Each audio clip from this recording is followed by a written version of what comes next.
Terrible news for John Cena fans. WWE was called out for using celebs to gain street cred. Ari Emanuel gets accused of using WWE to promote his friends for personal gain. The WWE shocked its own staff. Drew McIntyre's travel nightmare is not a WWE storyline. Velveteen Dream claims jail saved him after WWE trauma. Chad Gable admits he was El Grande Americano. Goldberg's son clarifies his WWE future. Black wrestlers called out after Hulk Hogan's death. Let's dive right in. WWE called out for using celebs to gain street cred. A lot of fans are frustrated, saying WWE leans too heavily on celebrities, and now the company is catching heat for trying to gain street cred through big names. On the Stevie Richards show, James Romero called out WWE for chasing popularity by featuring celebrities without checking if they'll actually click with the audience. He said for years, especially with things like Celebrity Raw and now under TKO, WWE has been fixated on looking cool. According to Romero, this focus leads them to hand over tons of screen time to stars like Travis Scott without knowing if it'll pay off. Yeah, I think WWE, especially for many years now, with the Celebrity Raw thing, and especially now that WWE is part of TKO, they're so obsessed with street cred. Basically, they're so obsessed with their clout points that they'll give an inordinate amount of TV time without fully testing if it's going to work or not to somebody like Travis Scott. This criticism follows reports we shared earlier about Travis Scott's shaky future in WWE, as backstage frustration grows over his lack of commitment. Even Drew McIntyre ripped into Scott for messing up the WrestleMania 41 main event, and WWE has noticeably pulled back from the rapper. Many fans feel WWE cares more about grabbing mainstream attention than building solid stories and focusing on actual wrestling. While WWE has long used celebrities like Logan Paul and Bad Bunny, some fans say recent celebrity spots don't add much to the show. It remains to be seen if WWE will dial back on using big names altogether. Ari Emanuel gets accused of using WWE to promote his friends for personal gain. Travis Scott's brief WWE stint is getting slammed,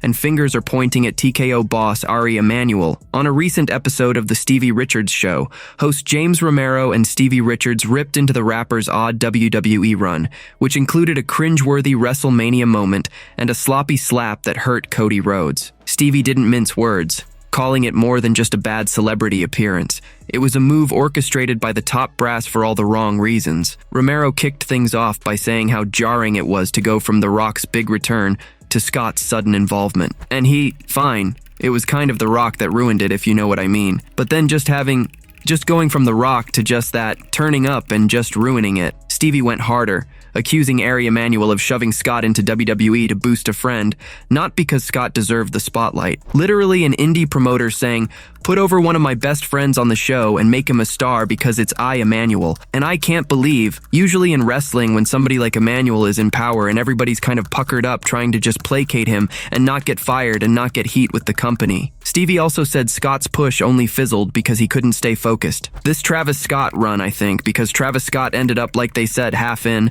and he just doesn't care, and he's kind of got ADD scattered and all over the place. He kind of eliminated himself from the company. He added that if Scott had shown even a bit of effort, no one backstage would have dared to complain. If he put it all into it and been lazy and a slow learner at the same time, but wanted to wrestle full time, he'd still be on SummerSlam because nobody would ever dare speak up and say, "Hey, your client is like ruining this whole thing." Nobody would have the balls to do that. The Stevie Richards Show paints a grim picture of WWE's inner workings, suggesting decisions might be more about corporate favors than wrestling talent. With Ari Emanuel's name in the mix, fans are left wondering if the company's creative direction is still about wrestling, or just a game of corporate connections. The WWE shocked its own staff. WWE usually keeps its inner workings locked tight, but their new Netflix series, WWE Unreal, is tearing that tradition apart. Chris Weaver, who helped create the show, says it's not just a small glimpse backstage, it's a full-on reveal of WWE's world. In a chat with Jimmy V3, Weaver shared that this series goes way beyond a typical documentary, breaking down barriers that have kept fans out for years. People ask me, they say, "Oh, so we're going to peek behind the curtain?" And I'm like, no, this isn't just a peek behind the curtain. This is like pulling the curtain down. Weaver said WWE shocked even their own team with how much they let the cameras see. They were very open. We said, let us shoot with as much as we possibly can. And they did that. And they were very warm and receiving. And they made us feel like part of a group when we go out on the road or when we go into Stamford, their headquarters. One moment early in filming stood out when even WWE's own staff were stunned by the level of access. One of the first events we shot, we were going and shooting some different things, And even like internal people at WWE were like, whoa, you're going to shoot that. And that's when I knew, we're on to something here. We got something special. For lifelong wrestling fans and newcomers alike, Unreal offers a raw, unfiltered look at the heart of the world's biggest wrestling company. Are you excited to see WWE in a way you've never seen before? Or will this show strip away the magic of pro wrestling?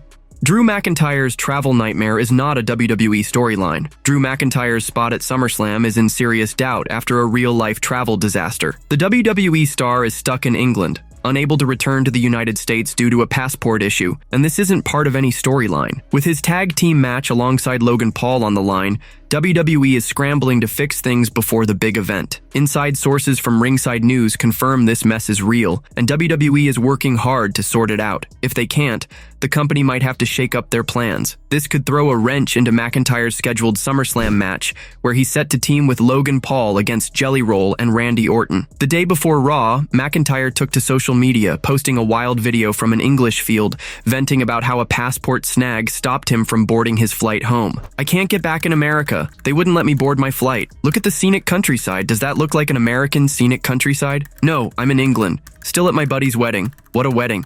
It was planning to go back, train for SummerSlam, but no, I got blocked." He explained how he and his wife tried to check in as usual, but this time hit a wall despite proving who he was. "Wife and I walked up to the gate trying to check in. Always goes perfectly fine. Not this time, though. You don't have your US passport. I know who you are. I know you've lived there for a long time. I know you're showing me pictures of US passport and your global entry. It doesn't matter." Things got even tougher when he shared that his wife had to fly home alone, leaving him behind. "My wife and I panic. We say we've got a sick animal at home. We're good people. We care about our animals. We care about people. Go ahead, babe. Don't think about me. Leave me behind. Leave me to die behind." True to his style, McIntyre ended the video by taking a jab at his rival Jelly Roll, blaming the country star for somehow causing the whole mess. What changed this trip? Jelly Roll. You've got your 15 minutes of fame right now.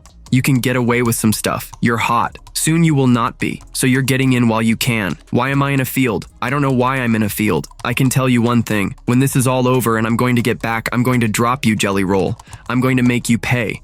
And eventually, you're going to gain all that weight back and you're going to look like one of these feekers. With SummerSlam fast approaching, WWE is facing a big problem. Will McIntyre make it back in time, or will they need to rework one of the event's biggest celebrity-packed matches? Velveteen Dream claims jail saved him after WWE trauma. Patrick Clark, once known as Velveteen Dream, is opening up about hitting rock bottom and how 2 stints in jail became the wake-up call he desperately needed. In a candid interview on Limpin' Ain't Easy W Timmy Baltimore, Clark shared how his life fell apart after leaving WWE, leading to arrests and a hard look at himself. He explained that a drug possession charge landed him on probation with court-ordered rehab, but things went south just before he could finish. "When I went to jail twice. And the first time I went to jail, I was caught with a drug possession, and I went to court for that, and I was given probation. As part of his probation, he had to complete a 16-week 12-step program and 50 hours of community service. He was nearly done when another incident flipped his world upside down. I was on week 14 of the 12-step class. So I said, with 2 weeks left, let me get on my community service. When I was coming home, I got arrested a second time. I got into a fight which the police were involved. And because the police were involved, it was a violation of my probation. VOP. That violation meant 18 days in jail with no chance of getting out early. So it's a VOP, violation of probation. So you sit in jail with no immediate bond. So I sat in jail for 18 days. Clark didn't hold back, calling the experience terrible, but admitting it was the reset he needed. I needed it. In hindsight, that was such an important part of my life. I had nothing but myself and reality and God. I read the Bible, made a covenant with God, and it was like, if you ever let me touch grass again, I'll do better. He said jail stripped away everything, forcing him to rethink what truly matters. You see things differently when you're in a jail. Everything's like blah. There's no place for life. I'm not going to say I'm going to be perfect. I tried that. I said, I'll just do better. Like Maya Angelou said, you know better, you do better. Clark also reflected on the impact he had on fans during his WWE days. Something he didn't fully grasp until now. Now I see what I didn't see back then. I understand the influence and the influence I had on such a wide audience. For Clark, those tough days were a harsh but vital turning point. He summed it up with a powerful thought. I've learned that wrestling saved my life, and jail did too. I went to jail twice. 18 days with no bond. That saved me. Whether fans believe in redemption or not, Clark's story is about facing his mistakes head-on. His journey isn't done, but this chapter shows a man trying to find his way forward. Chad Gable admits he was El Grande Americano. Chad Gable may have accidentally let slip one of WWE's biggest secrets. During a chat at a baseball game, the Olympic wrestler turned WWE star casually admitted what fans have been guessing for months, that he was the one behind the El Grande Americano mask at WrestleMania 41. WWE never confirmed it on TV, but Gable's words pieced it all together. He mentioned a career highlight while talking about his time in WWE. So back in April, I had my first singles match at WrestleMania. So in WWE terms, that's like the be-all and end-all show, right? So that was kind of a crowning moment so far in my WWE career. The catch? Chad Gable wasn't booked in any singles match at WrestleMania 41, unless he was wrestling as someone else. That favor the match where El Grande Americano faced Rey Fenix in a surprise showdown, and Gable's comment pretty much confirms he was the masked man. Gable's currently out of action after shoulder surgery, which explains why Ludwig Kaiser has been playing El Grande Americano on WWE shows. Kaiser took over the masked role while Gable's been recovering, but WWE never officially said who the original Americano was. Now that Gable's all but admitted it, fans are curious if WWE will acknowledge his reveal once he's back in the ring. For a guy so sharp in the ring, Gable's loose lips might have just blown the lid off this mystery. Goldberg's son clarifies his WWE future. Gage Goldberg made waves when he got into a heated ringside face-off with Gunther at WWE Saturday Night's main event on July 12th. With chatter growing about him possibly becoming a wrestler, the 19-year-old opened up about his plans. The son of Bill Goldberg plays football for the Colorado Buffaloes and has popped up on WWE TV now and then since his dad's return in 2016. In a one-on-one interview with Sportskeeda Wrestling's senior editor Bill Apter, Gage didn't shut the door on a future in WWE. I wouldn't say I'm training to become a pro wrestler right now. I'm training to become a pro at football for sure, but I feel like they're really similar. If you're training for football, you're getting cross-trained to go into wrestling. They both take a great athletic ability. You gotta be strong to go into the WWE. Gage has transformed his body in recent years, now standing 6 feet tall and weighing 230 pounds, giving him a build like many of WWE's biggest stars. He believes his intense training at the University of Colorado could set him up for a wrestling career if he chooses to follow his father's path. We work out every day. Gotta have conditioning and cardio. We run every day. So, I feel like I have the athletic aspects of it, but I'm not really training for the WWE part. But overall, with the athleticism part, I'm there. In another exclusive video, Gage shared whether he'd be up for stepping into the ring with Gunther to settle the score for his dad. Black wrestlers called out after Hulk Hogan's death. Kevin Nash isn't holding back on how some wrestlers have reacted to Hulk Hogan's legacy after his passing. On the latest Click, this podcast, Nash called out black wrestlers who criticized Hogan for his past racist comments while he was alive, but changed their tone after his death. He first responded to ESPN's Peter Rosenberg, who said Hogan should have owned up to his remarks more openly. Nash brushed that off, comparing Hogan to other public figures who've dodged accountability. So this Peter Rosenberg guy said Hogan should have been a man and should have eaten S. Donald Trump ain't gotta eat S. Obviously, Hulk doesn't eat S.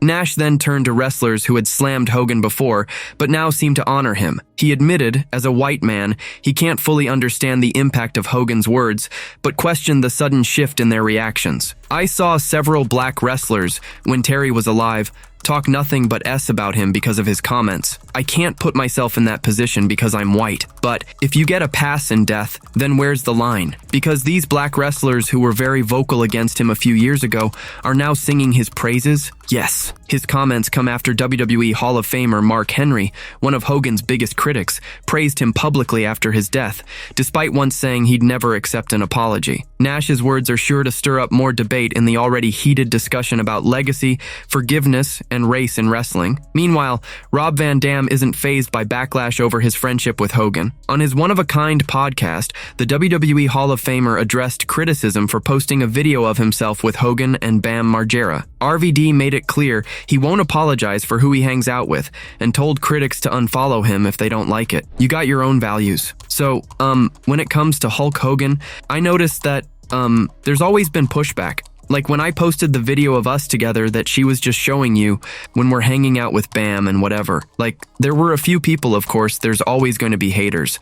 But I know some of them watching this hate him, and that's fine. Those are your values, based on whatever. Some fans voiced their anger, but RVD doubled down. There'd be some people, not a lot, but some that would stand out for their ignorance in my mind because they'd be like, dude, man, I thought you were cool, but man, you down with that guy, I'm gonna unfollow you. Like, Do it, motherf. There's no difference between being back in 5th grade and being an adult when it comes to that, and I hope you can see the correlation. He pushed back against the idea that society should control personal morals, saying everyone has the right to their own values. Even if society is telling you that you should have these values, guess what? F society when it comes to some of that stuff, because you have your own priorities, your own values, and you're always going to be biased toward your own feelings. So you're always going to feel like you're right when there's a disagreement or a clash of values. RVD didn't let Hogan's past racist remarks change his stance and pointed out the hypocrisy in judging others. Now somebody says, yeah, but he was a racist. How could you hang out with a racist? Well, those are your values.